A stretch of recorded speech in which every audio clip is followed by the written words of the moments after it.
Y esta mañana, para hablar de lo que está ocurriendo, del drama que se vive y de todas las implicaciones que tiene esta guerra que estalló pues sorpresivamente en un ataque feroz por tierra, aire y mar en las primeras horas del sábado para tiempo de México. Está con nosotros Anabel Ortega, ella es politóloga e internacionalista. Gracias por estar aquí.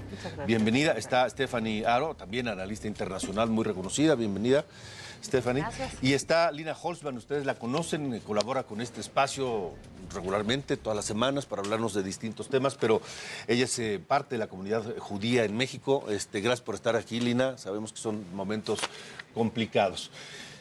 ¿Qué implicaciones tiene? ¿Qué puede pasar? ¿Qué podemos esperar de lo que está ocurriendo allá en Israel y de esta nueva escalada? Comencemos por ahí, por favor. ¿Quién quiere comenzar? Yo creo que tenemos que tomar en cuenta que el equilibrio del Medio Oriente es muy delicado. Prácticamente casi cualquier conflicto tiene el potencial para convertirse en un conflicto regional y también internacional. Y en este conflicto ya hay pronunciamientos por parte de Hezbollah en Líbano, también simpatizantes de Hamas en Irán, también, y todos los países árabes que celebran esta invasión a Israel justo cuando se da el 50 aniversario del Yom Kippur, y por qué no también tomar en cuenta la intervención de Estados Unidos, que ya está enviando portaaviones para que estén al servicio del ejército israelí. ¿Qué podemos esperar? Hoy es un conflicto entre Palestina e Israel, pero en el pasado hemos visto que este conflicto primero se regionaliza y luego lo más grave podría ser, ya es grave, pero que se vuelva un conflicto ya internacional, donde los grupos terroristas empiecen a presionar a través de atentados terroristas y acciones terroristas en Europa, por ejemplo. Ya vimos lo que ocurrió en Estados Unidos en el 2011. Entonces, ¿qué podemos esperar? ¿En 2001? En 2001, sí. Bueno, desde luego es un tema que nos atañe a todos. Es muy lamentable la pérdida de vidas humanas, de civiles, por supuesto.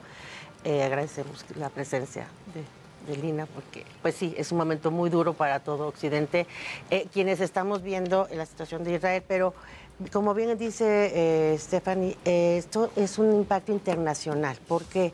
Porque precisamente hay grupos alrededor del mundo que están celebrando este tipo de movimientos terroristas, este tipo de ataques, que desde luego no llevan a ningún acuerdo, no llevan a ninguna solución. Estos movimientos terroristas lo único que hacen es sembrar muchos nacionalismos por todos lados, muchas reacciones que impiden un diálogo diplomático, que impiden alguna negociación.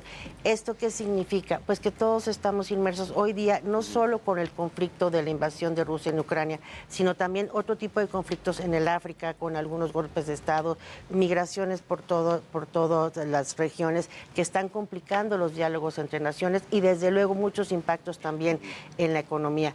¿Qué significa? Pues que tenemos que estar muy atentos. A mí me parece que es pronto para saber cómo se va a desarrollar esto y que definitivamente el equilibrio de la zona está muy comprometido. Hay evidencias también de que esto se planeó con más tiempo, esto no puede ser simultáneo. Además con una gran estrategia, esto no se planeó de un día para otro, esto lleva también a hacernos las preguntas de dónde se están obteniendo tantos recursos, tanto armamento, cuáles son los siguientes pasos, porque si te atreves a hacer un movimiento de esta naturaleza, por supuesto que sabes que hay una reacción. El financiamiento es un punto clave, pero antes de ir con eso, Stephanie, para hablar del financiamiento, Lina, desde México, la comunidad judía, ¿cómo está pues viviendo esta nueva escalada bélica? Estamos unidos, estamos en contacto con toda nuestra familia que está ahí. Perdón, pero es muy fuerte. No hay familia en Israel que no tenga a alguien secuestrado, mutilado, violado, desaparecido o asesinado. Déjame comentar nada más que Hamas no es Palestina. Hamas es una organización terrorista financiada por muchas grandes potencias que tiene sometido a los gazatíes. ¿Sí? En Gaza, quien ha podido entrar, yo no, porque no salía viva, pero tengo muchos amigos que han estado ahí. En Gaza hay gente humilde, hay mansiones, hay resorts de lujo, La comunidad gazatí no quiere estar bajo el gobierno dictatorial y autoritario de Hamás, que por supuesto está financiado por Irán. Hamás es ISIS puesto allá. Y hablar de Israel, cuando hablamos de israelíes, hay que entender que israelíes hay judíos, ortodoxos, no ortodoxos, tradicionalistas y demás, drusos, musulmanes, católicos, protestantes y árabes. Israel sí es un país en el que las religiones conviven. Jamás mata a su propia gente, a los que no están con ellos. Quienes comenzaron el ataque, que por supuesto estaba planeado. Mencionas la guerra de Yom Kippur, han sido 50 años apenas, nos agarraron igual, confiados. En Israel se vivía, ahora no, una guerra civil no armada, ideológica, política y social, en la que justamente se debatía entre qué tanto bajar la defensa o la resistencia ante posibles entradas de miembros que podrían o no ser de Hamás y que evidentemente lo son. ¿Cómo entender desde acá, Estefanía Genaro, cómo entender la motivación de Hamás para una acción de estas otra vez?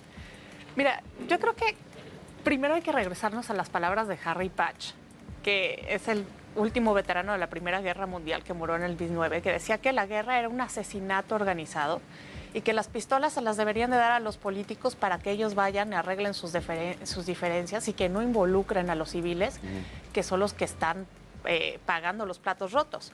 Ahora, esta motivación de Hamás tiene que ver con la vida tan difícil que ha llevado los habitantes de Gaza, que son cerca de 2 millones. Por esas circunstancias tan difíciles, el 60% de los jóvenes no tienen empleo.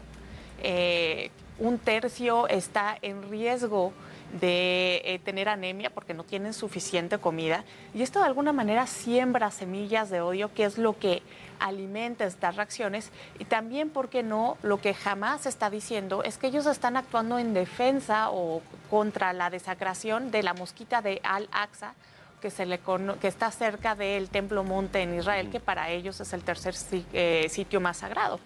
Entonces, claro que este tipo de acciones siembran más odio, y lo que tenemos que ver en este momento desde México es que la comunidad internacional hace mucho se olvidó de encontrar una solución viable para que existieran dos estados, y hoy estamos pagando las consecuencias porque hasta el petróleo ya subió. Parece el conflicto eterno ¿no? Allá en Oriente Medio. Así es. De hecho, estos esfuerzos que bien datan desde el 2010, que en la Asamblea de las Naciones Unidas, de reconocer a Palestina como un Estado miembro, generar las condiciones para que esto no siguiera avanzando, pues sí nos dice de una falta de, digamos, de atención de toda la comunidad internacional, que hoy vemos está reflejando en estos conflictos, que seguramente con la pandemia estuvieron un poco aislados, un poco dormidos, precisamente como pasó en el caso incluso también de Ucrania. O sea, veíamos que esto se venía gestando y que la pandemia mitigó un poco, pero que estaban ahí y también hay que observar que esto está pasando en la política doméstica de Israel, con conflictos donde no hay quizá un liderazgo, donde está teniendo problemas para llevar a cabo ciertas políticas, y por otro lado, en la zona de Gaza y algunos palestinos, pues también con esta radicalización, esta polarización para entender por qué apoyan estos movimientos terroristas, y esta falta como de liderazgos que puedan llevar un buen entendimiento y que puedan hacer unas negociaciones mucho más concretas para poder llevar a cabo por lo menos un diálogo. Hoy día vemos que esa posibilidad pues prácticamente con estos crímenes está siendo muy complicado. No se ve por dónde se puede iniciar, ¿no? En este momento estamos por cumplir 72 horas de la primera incursión, pero y es pronto para saber si va a escalar este conflicto, pero las consecuencias las estamos viendo ya, y el riesgo es latente siempre de que el conflicto se extienda, ¿no? Y que de pronto veamos atentados frecuentes en territorio israelí o en otras partes de Occidente. Yo quiero comentar algo nada más.